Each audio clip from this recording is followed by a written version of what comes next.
En 2026, tu peux visiter un appartement neuf depuis ton canapé, signer un contrat en ligne, suivre ton chantier en temps réel sur une application. La technologie immobilière n'a jamais été aussi avancée. Sauf que dans 10 villes françaises, tout cet arsenal numérique ne sert à rien, parce que les chantiers sont à l'arrêt, les maisons ne seront jamais livrées, et certaines familles paient encore un crédit pour un logement qui n'existe pas. 88 089 logements neufs en stock, 21,3 mois pour les écouler. Et personne ne te le dit. Ce n'est pas une crise discrète. Les chiffres de la FPI, la Fédération des promoteurs immobiliers, sont publics. Les ventes aux investisseurs particuliers ont chuté de 51,1% depuis la disparition du Pinel. Et pourtant, les portails immobiliers continuent d'afficher des programmes neufs comme si tout allait bien. Ce que tu vas voir dans les prochaines minutes n'est pas une série de cas isolés.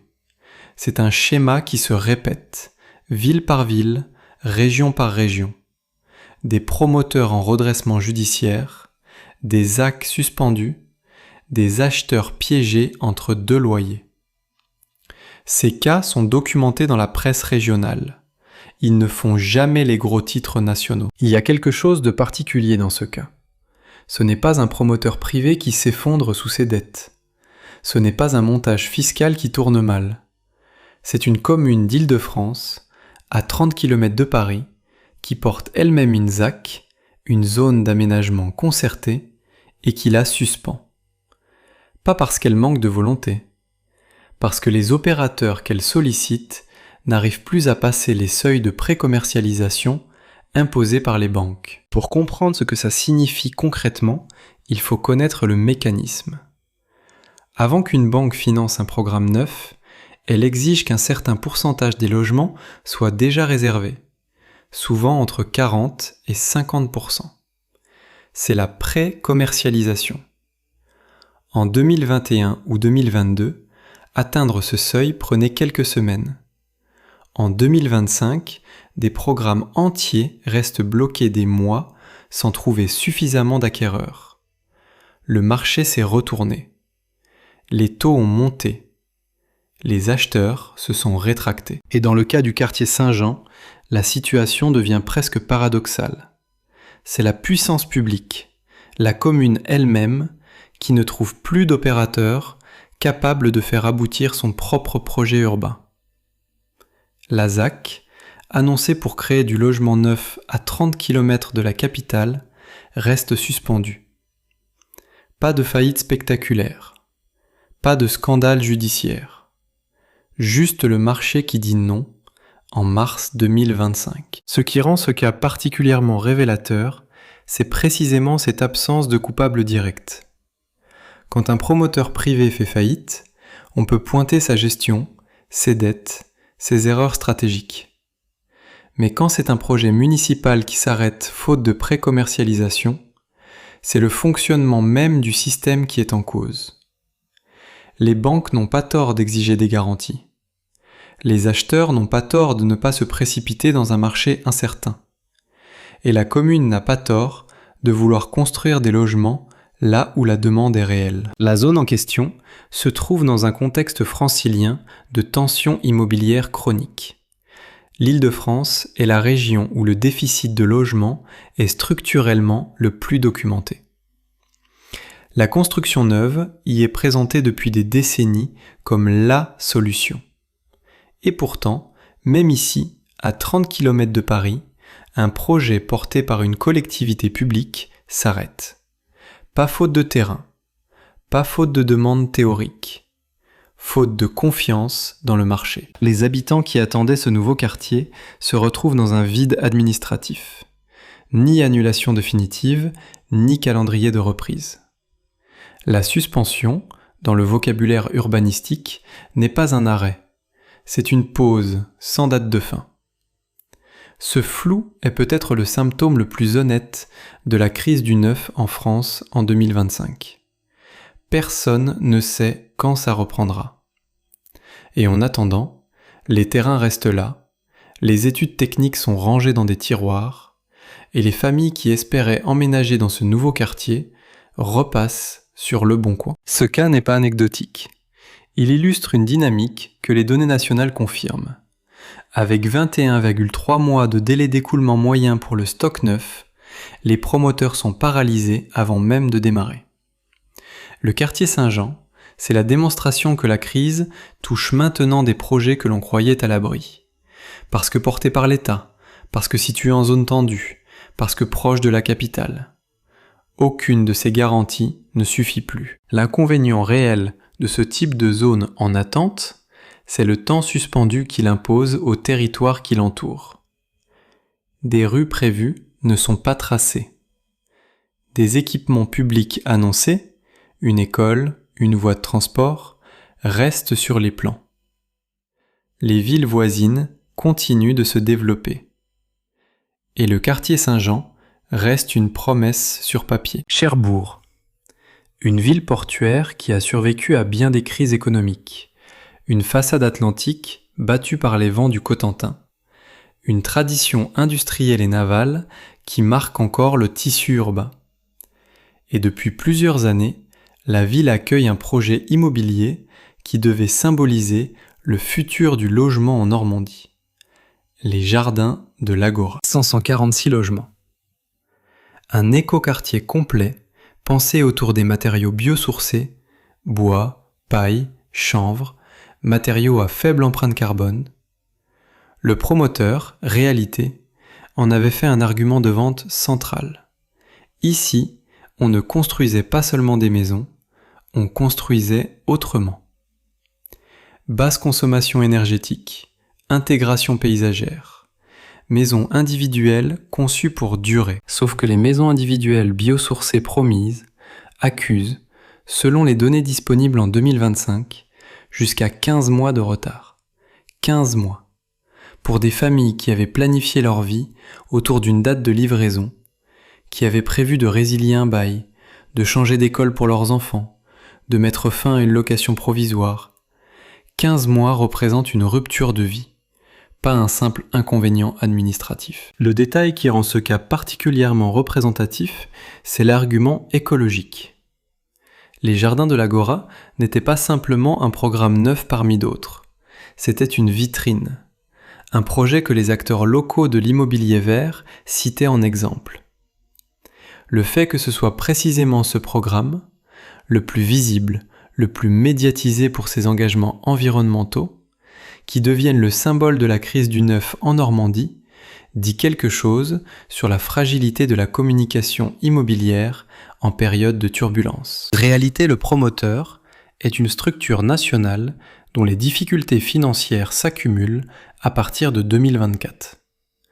En juillet 2024, puis en février 2025, des informations de presse régionales commencent à documenter les retards, les chantiers ralentis, les acquéreurs sans nouvelles.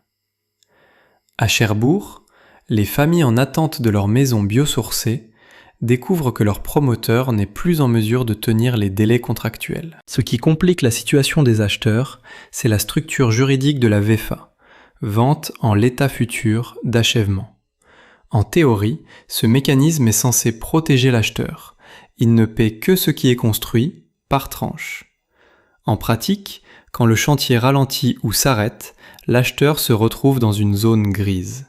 Il a versé une partie du prix, il paie un crédit, mais il n'a pas de logement. Et si son bail actuel a expiré, il est dans une situation de double charge financière. La Normandie dans son ensemble affronte une crise du neuf qui dépasse ce seul programme. Mais les jardins de l'Agora concentrent l'attention parce qu'il incarnait une promesse supérieure à la moyenne, celle d'un habitat plus responsable, plus durable, plus en phase avec les préoccupations du moment. Ce décalage entre le discours et la réalité du chantier est précisément ce qui nourrit la défiance des acquéreurs potentiels vers d'autres programmes similaires. L'inconvénient structurel de Cherbourg pour ce type de projet, c'est aussi sa position géographique. À l'extrémité de la péninsule du Cotentin, la ville est enclavée par rapport aux grands axes économiques normands. Le marché de l'immobilier neuf y est étroit. Le bassin d'acquéreurs est limité. Pour atteindre les seuils de pré-commercialisation bancaire, il faut du temps et de la confiance. 2 ressources que la crise de 2024-2025 a épuisées. Checkpoint A. 2 projets, 2 régions différentes. Et dans les 2 cas, des familles qui attendent, sans date de livraison confirmée. Mais ce qui suit change d'échelle. À Saint-Malo, un seul promoteur bloque une opération entière au cœur d'un écoquartier collectif qui, lui, avance. 430 logements prévus, 38 d'entre eux sont comme figés dans le temps. Et les travaux autour continuent. Saint-Malo, la ville des corsaires, des remparts de granit, du vent qui arrive de la Manche sans prévenir. Une ville qui sait résister. Et pourtant, à l'intérieur de son écoquartier de Lorette, il y a une zone qui ne résiste pas. Une zone morte au milieu d'un projet vivant. L'écoquartier de Lorette porte 430 logements au total. Une opération collective ambitieuse impliquant plusieurs promoteurs, plusieurs tranches, plusieurs calendriers. La plupart avancent. Les grues tournent, les murs montent, sauf pour les 38 logements portés par Réalité. Eux sont à l'arrêt. Depuis septembre 2025, selon les informations de presse disponibles, cette portion de l'écoquartier reste figée pendant que le reste du chantier progresse normalement. Ce contraste visuel est peut-être la meilleure illustration concrète de ce que signifie la défaillance d'un promoteur national dans un projet collectif. Tu peux te tenir au milieu du chantier et voir exactement où commence le problème, là où les engins ne bougent plus, là où les palissades restent en place sans qu'il se passe rien derrière.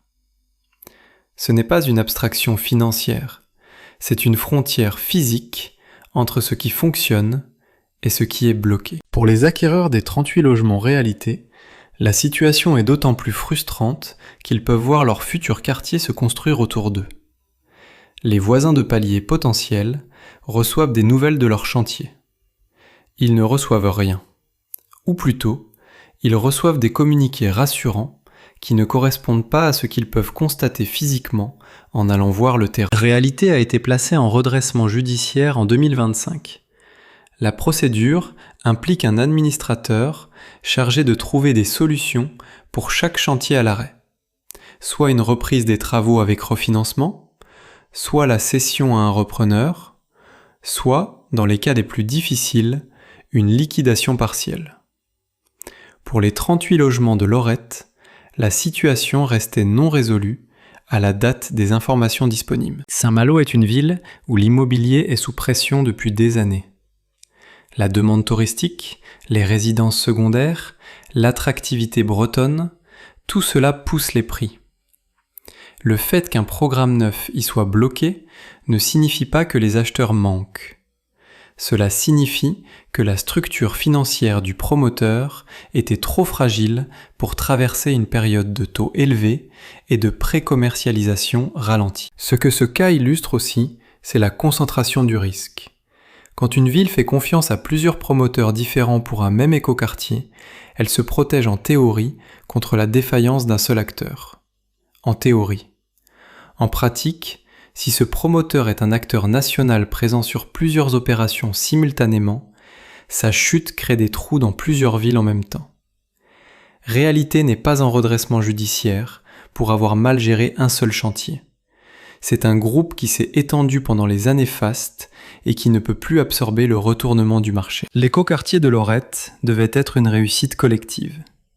Il reste une réussite partielle. Ce qui, dans le vocabulaire des promoteurs immobiliers, est une façon polie de dire qu'une partie du projet n'existe pas encore et qu'on ne sait pas quand elle existera. Saint-Malo, encore, la même ville. Mais un projet différent, plus grand, plus ambitieux et plus visible. La découverte n'est pas un programme de quelques dizaines de logements dans un écoquartier. C'est un méga projet. Un centre commercial combiné à des logements, pensé pour transformer une entrée de ville entière. Et il ne démarre pas. Le promoteur, Réalité, le même groupe que pour l'écoquartier de Lorette, croule sous une dette qui approche les 500 millions d'euros. Le projet La Découverte, avec toute son ambition urbaine, reste sur les plans pendant que la ville attend. C'est documenté en octobre 2024 dans la presse régionale. 500 millions d'euros de dette. Il faut s'arrêter sur ce chiffre. Ce n'est pas la dette d'un petit promoteur régional qui a mal calculé ses marges. C'est l'accumulation de plusieurs années de croissance rapide, de rachats d'opérations, d'engagements pris pendant une période de taux bas et de demandes fortes, et qui ne peuvent plus être tenus quand le marché se retourne. Réalité s'est comporté comme beaucoup de promoteurs de sa génération, expansionniste, optimiste, convaincu que la demande de logements neufs en France était une garantie structurelle. Cette conviction n'était pas absurde. La France manque de logements. Les zones tendues sont nombreuses. La demande existe. Mais la demande solvable, à des prix de promoteurs neufs, avec des taux d'emprunt qui ont doublé entre 2021 et 2024, cette demande-là s'est effondrée. Et des groupes comme Réalité, engagés sur des dizaines de chantiers simultanément, n'avaient pas la structure financière pour absorber ce choc. À Saint-Malo, la situation devient un cas d'école particulièrement révélateur, parce que la ville cumule 2 opérations Réalité à l'arrêt en même temps. L'écoquartier de Lorette et La Découverte. 2 projets, 2 natures différentes, 2 localisations distinctes dans la ville, mais le même promoteur, les mêmes difficultés, le même blocage. Les habitants de Saint-Malo peuvent se promener en ville et identifier physiquement les traces de cette crise. Ici, un terrain sans activité. Là, un chantier qui ne progresse plus. Pour la mairie, la situation est délicate. La Découverte était présentée comme un projet structurant pour l'attractivité commerciale de la ville. La promesse d'un nouveau centre commercial n'est pas neutre. Elle conditionne les décisions d'autres acteurs économiques, des commerces qui attendaient les flux générés par le projet, des investisseurs qui avaient intégré ce développement dans leurs calculs. Quand le projet s'arrête, ce n'est pas seulement un chantier qui ne commence pas. C'est un écosystème économique local qui est déstabilisé. Ce que Saint-Malo illustre à travers ces 2 opérations simultanées, c'est une vérité inconfortable. La concentration du risque dans l'immobilier neuf français. Pendant les années de croissance, faire confiance à un seul grand promoteur national pour plusieurs opérations dans une même ville semblait efficace. En 2025, cette concentration se retourne contre les communes qui avaient misé sur ce modèle. Saint-Malo restera probablement dans les analyses de la crise immobilière française de 2024-2025 comme la ville où l'effet Réalité a été le plus visible et le plus documenté. Pas la plus touchée en volume absolu, mais la plus lisible dans sa géographie. Checkpoint B. Jusqu'ici, les projets bloqués restent dans leur état d'arrêt. Ce qui vient ensuite est différent. Une tour de 17 étages et 90 logements en plein cœur de Brest, abandonnée par son promoteur et sauvée in extremis. C'est le cas le plus rare dans cette liste.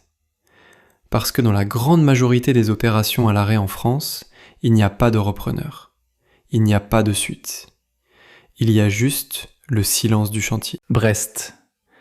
Une ville de l'extrême ouest breton, façonnée par la Marine nationale, reconstruite après la guerre, portée depuis des décennies par une identité ouvrière et maritime qui ne ressemble à aucune autre ville de France.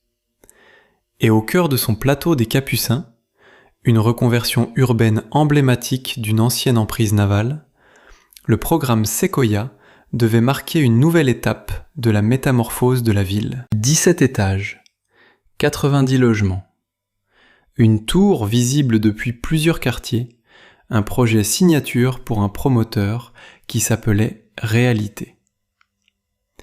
Et puis, le chantier s'arrête. Le groupe entre en redressement judiciaire. Les 90 familles qui avaient signé en VFA se retrouvent face au vide. Un chantier suspendu, des paiements effectués, aucune date de reprise. Ce qui distingue le programme Sequoia des autres cas de cette liste, c'est la suite. Après 8 mois de blocage, 2 acteurs locaux, dont les noms circulent dans la presse bretonne à partir d'octobre 2025, se portent candidats pour reprendre l'opération. La procédure de redressement judiciaire de réalité ouvre cette possibilité. Et dans le cas de Sequoia, la reprise est acceptée. Le chantier peut, en théorie, reprendre. Ce scénario est rare, il faut le dire clairement. Sur les dizaines de programmes à l'arrêt que la crise du neuf génère en France en 2024-2025, une minorité trouve un repreneur. La plupart restent figés le temps que la procédure judiciaire avance, que les créanciers négocient, que l'administrateur évalue les actifs. Pour les acheteurs qui attendent, chaque mois de procédure est un mois supplémentaire de double charge. Crédit d'un côté, loyer de l'autre. Le plateau des Capucins mérite qu'on s'y arrête une seconde. C'est l'un des projets de reconversion urbaine les plus ambitieux de Bretagne. Une ancienne base navale, transformée en espace culturel, résidentiel, économique. La halle aux voiles, le musée, les espaces de coworking, tout cela existait déjà ou était en cours. Sequoia devait apporter la composante résidentielle signature. Son arrêt crée un vide visible dans un projet qui, par ailleurs, fonctionne. Pour les 90 ménages concernés, la question de la reprise par des acteurs locaux n'est pas une bonne nouvelle simple. Elle s'accompagne d'incertitudes. Les conditions de la reprise seront-elles les mêmes que le contrat initial ? Les délais négociés avec le nouveau promoteur seront-ils tenus ? Les plans du bâtiment seront-ils modifiés ? Quand un programme change de main en cours de procédure judiciaire, les acheteurs en VFA entrent dans une zone d'incertitude juridique que peu d'entre eux avaient anticipée au moment de signer. Brest, en tant que ville, concentre ce mois-ci plusieurs opérations réalisées à l'arrêt simultanément. Sequoia n'est pas le seul programme touché. Cette simultanéité crée une pression sur les services municipaux, sur les acteurs locaux de l'immobilier, sur les banques régionales qui ont financé des acheteurs en attente. La crise du neuf à Brest n'est pas une série de cas isolés. C'est un phénomène systémique, documenté quartier par quartier par Ouest France depuis février 2025. L'inconvénient structurel du plateau des Capucins, pour un programme résidentiel de cette hauteur, c'est aussi son exposition. À Brest, le vent est une donnée architecturale réelle. Une tour de 17 étages sur un plateau exposé à l'Atlantique génère des contraintes techniques et énergétiques que tous les acquéreurs n'avaient peut-être pas pleinement intégrées dans leur calcul de confort. Mais c'est un détail face à la question centrale. Le chantier reprendra-t-il vraiment ? Il y a des projets immobiliers qui commencent par une belle histoire. L'histoire de la résidence Azuréa à Douarnenez commence par une friche industrielle en bord de mer. L'ancienne usine Cook, dont le nom seul évoque une époque où cette ville du Finistère était l'une des capitales européennes de la conserve de poissons. Une usine qui a fermé, un terrain qui reste, une vue sur la mer qui, elle, ne change pas. Le projet transformait cette friche en 25 appartements avec vue sur mer. Des prix annoncés entre 153 000 et 373 000 euros selon les typologies et l'étage. Une opération à taille humaine, pensée pour une clientèle qui cherche à s'installer à Douarnenez. Une ville d'environ 14 000 habitants, port de pêche et de plaisance, à 20 km de Quimper, marquée par une architecture ouvrière et une identité maritime très forte. Le projet est abandonné fin 2025. Avant la première pierre. Les acquéreurs potentiels n'auront ni l'appartement vue mer entre 153 000 et 373 000 euros, ni la friche reconvertie. La situation est documentée avec une date butoir. Fin décembre 2025, le projet ne reprend pas. La friche Cook reste une friche Cook. Ce que ce cas révèle, c'est la fragilité des projets de reconversion de friches industrielles dans un marché du neuf en crise. Transformer une ancienne usine en appartement est une opération techniquement complexe. dépollution éventuelle, adaptation structurelle, raccordement au réseau. Ces coûts sont élevés. En période de taux bas et de pré-commercialisation facile, ils sont absorbables. En 2024-2025, avec un marché qui décroche, ils deviennent insurmontables. Douarnenez n'est pas une ville en déclin. C'est une ville qui se bat, qui a reconverti son port, développé son musée du bateau, accueilli des télétravailleurs attirés par sa qualité de vie et ses prix encore raisonnables. Mais précisément parce que la demande locale est limitée en volume, un promoteur ne peut pas se permettre de livrer un programme à moitié vendu. Le seuil de pré-commercialisation ne sera pas atteint. La banque ne finance pas. Le chantier ne commence pas. Il faut penser à ce que représente cette friche pour la ville. L'usine Cook est un bâtiment chargé d'histoire. L'histoire des sardinières, des ouvrières qui y travaillaient, de l'économie de pêche qui a structuré Douarnenez pendant un siècle. Sa reconversion en logement n'était pas seulement une opération immobilière. C'était une façon de refermer une page industrielle, de transformer un espace de mémoire collective en espace de vie contemporain. Cet abandon repousse cette transition à une date indéterminée. Les personnes qui avaient manifesté leur intérêt pour les 25 appartements de la résidence Azuréa, que ce soit des familles locales, des retraités cherchant une vue sur mer ou des acheteurs de résidences secondaires, repartent les mains vides. Pas de remboursement de garantie à négocier. S'ils n'avaient pas encore signé, ils n'ont rien perdu financièrement.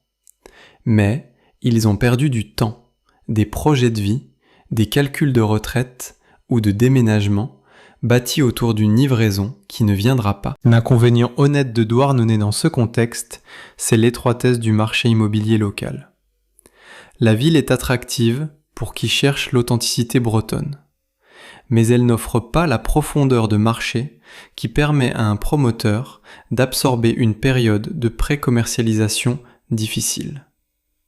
Ce qui est un atout de charme devient un frein économique structurel. Le Mans, ville de la course automobile, capitale de la Sarthe, avec ses 140 000 habitants et son patrimoine médiéval qui coexiste avec les zones industrielles périphériques. Et au cœur de cette ville, l'ancien stade Léon Bollée, un équipement sportif qui avait une histoire, un nom, une place dans la mémoire collective mancelle. Ce stade a été démoli. Ce n'est pas l'image à retenir. L'image à retenir, c'est ce qui devait le remplacer. 210 logements. Le programme Parc Beaulieu, porté par un promoteur qui s'engageait à transformer l'emprise de l'ancien stade en un quartier résidentiel. Les riverains, qui avait vu disparaître le stade, avec tout ce que ça représente symboliquement pour une ville, avait accepté cet échange implicite. La fin d'un équipement en échange de la naissance d'un nouveau quartier.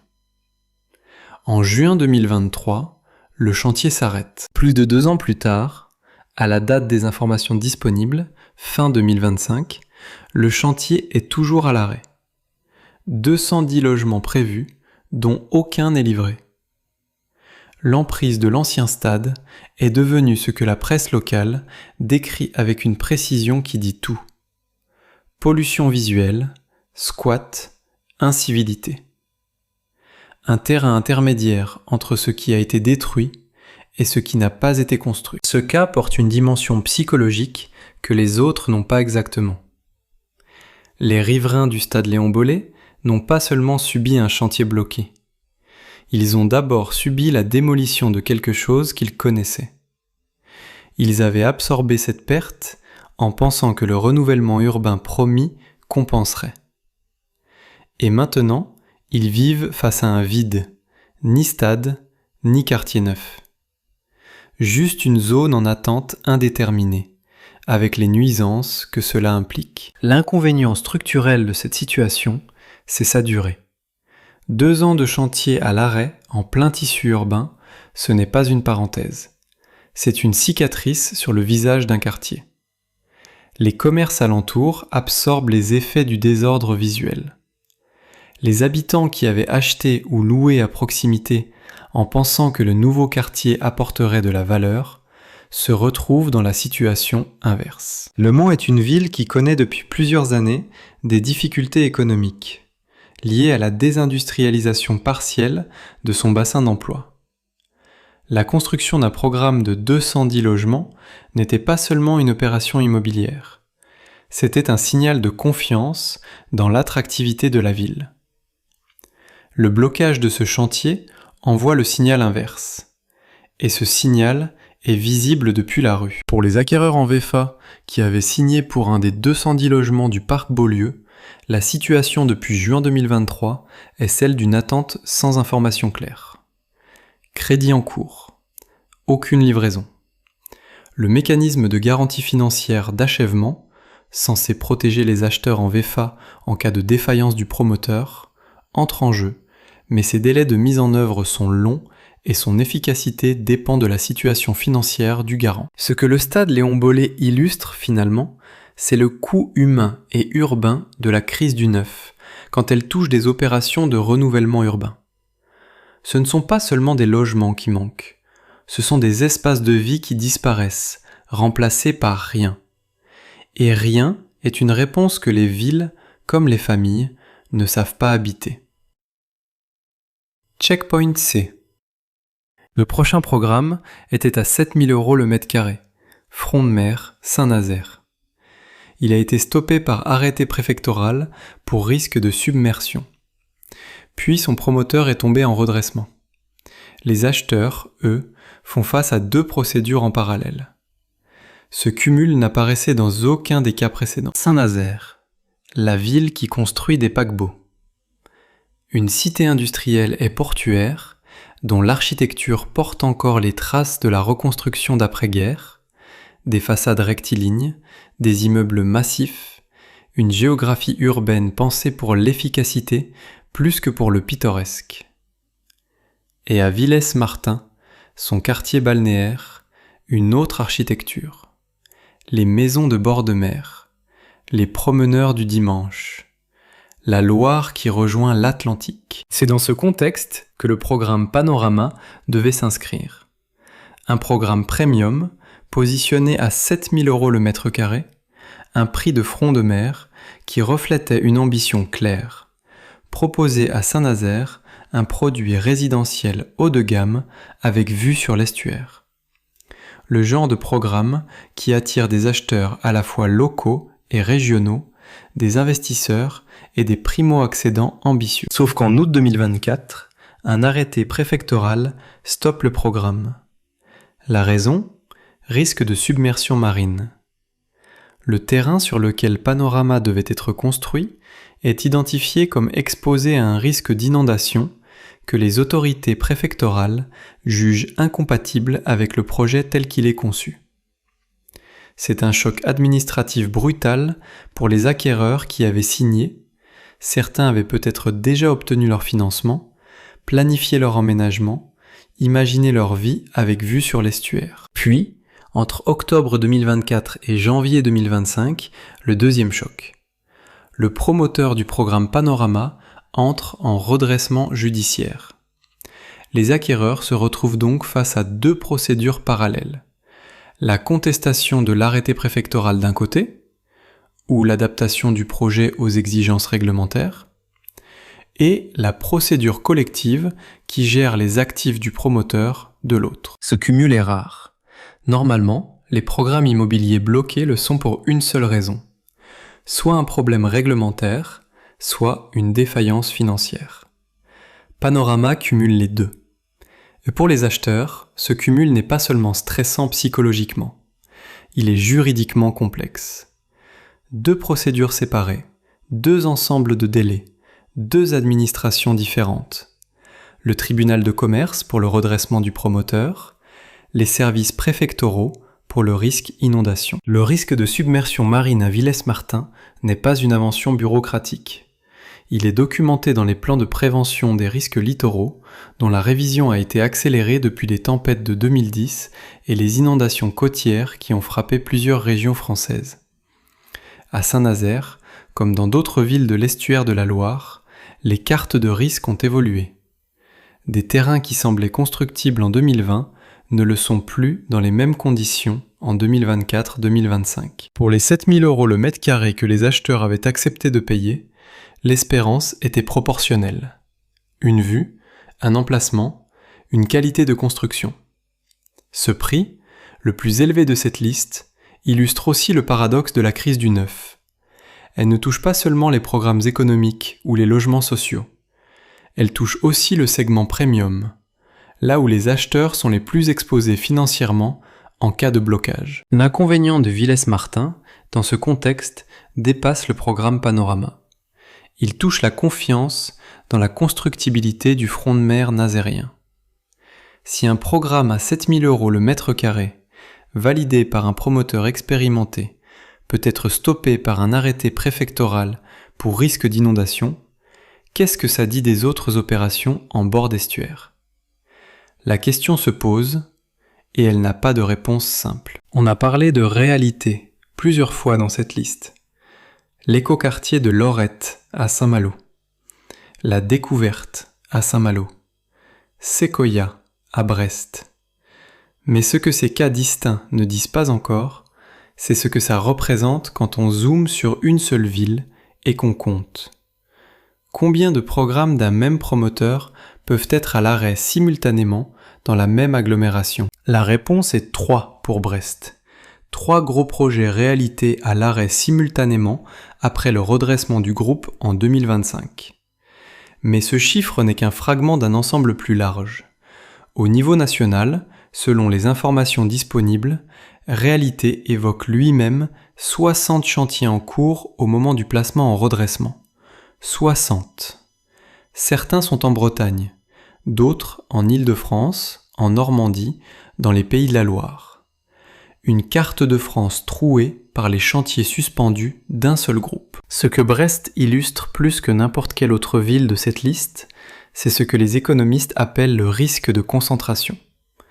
Quand une commune, même sans le vouloir, devient trop dépendante d'un seul promoteur pour sa production de logements neufs, la défaillance de cet acteur ne crée pas une difficulté localisée. Elle crée un effondrement sectoriel sur tout le territoire de la ville. Les services de l'urbanisme de Brest se retrouvent, en 2025, à gérer simultanément 3 procédures de redressement qui concernent des opérations au stade d'avancement différents. Pour l'une, les fondations sont posées. Pour une autre, le gros œuvre est commencé. Pour la troisième, le chantier était à peine démarré. Chaque situation appelle une réponse différente, et chaque réponse prend du temps pendant lequel des familles attendent. Ouest France, à partir de février 2025, documente ce phénomène ville par ville avec une précision qui devient elle-même un document historique de la crise. Ce n'est plus un article sur un programme qui retarde, c'est une couverture systématique d'un effondrement progressif. Les journalistes régionaux qui suivent le dossier Réalité en Bretagne font un travail que les portails immobiliers nationaux ne feront jamais, parce que l'information sur les chantiers bloqués ne génère pas de commission. Pour les habitants de Brest qui ne sont pas directement concernés par ces programmes, la crise réalité a des effets indirects réels. La production de logements neufs dans la métropole est ralentie. Les objectifs des plans locaux d'urbanisme, qui fixent des cibles de construction, ne seront pas atteints. La pression sur le marché locatif existant augmente.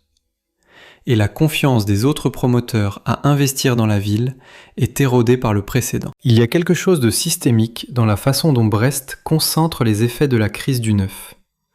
Cette ville de l'extrême ouest breton, qui s'était battue depuis des décennies pour attirer des investissements, pour renouveler son tissu urbain, pour se réinventer après la fermeture progressive de ses arsenaux, cette ville se retrouve, en 2025, à subir les conséquences d'une logique financière nationale qui n'a rien à voir avec ses efforts locaux. C'est peut-être la définition exacte d'une crise structurelle. Ce que les 60 chantiers nationaux de réalité révèlent, c'est aussi la structure du marché français de la promotion immobilière. Il est dominé par des acteurs nationaux qui ont une capacité d'intervention que les acteurs locaux n'ont pas, mais une exposition aux risques systémiques que ces mêmes acteurs locaux évitent. Quand un promoteur régional fait défaut, il touche une ville. Quand un promoteur national fait défaut, il touche un pays. Et puis il y a Couvray, un nom que peu de gens connaissent hors de Seine-et-Marne, à une trentaine de kilomètres à l'est de Paris, dans ce territoire francilien qui mélange zones pavillonnaires, centres commerciaux périphériques et vestiges agricoles. Couvray est peut-être mieux connu pour être le village natal de Louis Braille que pour son marché immobilier. Mais depuis 2022, elle est entrée dans l'histoire de la crise du logement neuf en France par la petite porte. La porte la plus humaine. Avril 2022. C'est la date à laquelle des familles devaient recevoir les clés de leur logement au domaine des Ormes. Un programme de 20 maisons, vendues en VFA, avec pour certains acquéreurs un avantage fiscal Pinel, le dispositif d'investissement locatif qui permettait, jusqu'à sa disparition progressive, de bénéficier d'une réduction d'impôt sur le revenu en contrepartie d'un engagement de location. Avril 2022. Puis rien. Les clés ne sont pas livrées. Le chantier prend du retard. Les mois passent. Les familles continuent de payer leur crédit immobilier. Un crédit pour un logement qu'elles ne peuvent pas encore habiter. Et continuent de payer leur loyer actuel, parce qu'elles ne peuvent pas résilier leur bail sans logement de remplacement. 2 charges financières simultanées, chaque mois. En août 2024, soit 28 mois après la date de livraison prévue, la situation n'est toujours pas résolue. Et selon Actu.fr, en février 2025, 3 ans après avril 2022, seules 15 maisons sur 20 ont été livrées. Les 5 restantes sont toujours en attente. 3 ans. Pour des familles qui ont signé, qui ont financé, qui ont attendu. Cela paraît une erreur. Cela semble un chiffre impossible. 3 ans de retard sur une livraison en Île-de-France, à 30 km de Paris, dans une zone où la demande de logement est documentée comme l'une des plus fortes de France. Et pourtant, c'est la réalité documentée du domaine des Ormes. On pourrait penser qu'il s'agit d'une exagération. Ce n'en est pas une. Mais la dimension la plus cruelle du dossier domaine des Ormes n'est pas financière, même si les doubles loyers font des dégâts réels. La dimension la plus cruelle est fiscale. Le dispositif Pinel, raison initiale de l'investissement pour une partie des acquéreurs, impose des conditions strictes. Le logement doit être livré et loué dans un délai précis pour que la réduction fiscale soit accordée. Quand les retards s'accumulent sur 2-3 ans, ces délais sont dépassés. L'avantage fiscal disparaît mécaniquement. L'investissement qui avait été calculé avec un rendement fiscal précis voit son équation fondamentale changer sans que l'acheteur n'ait rien fait de mal. Les investisseurs Pinel du domaine des Ormes n'ont pas fait un mauvais choix au moment où ils ont signé. Ils avaient un calendrier, un avantage fiscal calculé, un promoteur agréé, un notaire, un plan de financement, tout était en ordre. Ce qui a changé, c'est le marché, les conditions de construction, les difficultés du promoteur. Et leur avantage fiscal a été emporté par ces changements sans qu'ils aient eu le moindre levier pour les anticiper ou les prévenir. Couvray est à quelques kilomètres de Chessy, la commune où se trouve Disneyland Paris. Cet environnement géographique est symboliquement fort. Une zone de rêve fabriquée, d'expériences maîtrisées où rien ne doit dérailler. Et à quelques kilomètres, des familles réelles attendent depuis 3 ans la livraison de maisons qui existent sur les plans, mais pas encore entièrement dans la réalité. Ce contraste n'est pas rhétorique. Il dit quelque chose sur les attentes que la France entretient à l'égard du logement neuf. La question des garanties légales est au cœur de ce dossier. La VFA prévoit une garantie financière d'achèvement, un mécanisme censé assurer que le programme sera terminé, même si le promoteur défaille. Mais cette garantie ne compense pas les doubles loyers. Elle ne restitue pas les années perdues. Elle ne reconstruit pas le projet de vie qui avait été organisé autour d'une date de livraison d'avril 2022. Les 5 maisons encore non livrées en février 2025 au domaine des Ormes ne représentent pas un volume immobilier considérable à l'échelle de la crise nationale. 88 089 logements en stock, 21,3 mois pour les écouler. Dans ce contexte, 5 maisons à Couvray semblent presque invisibles.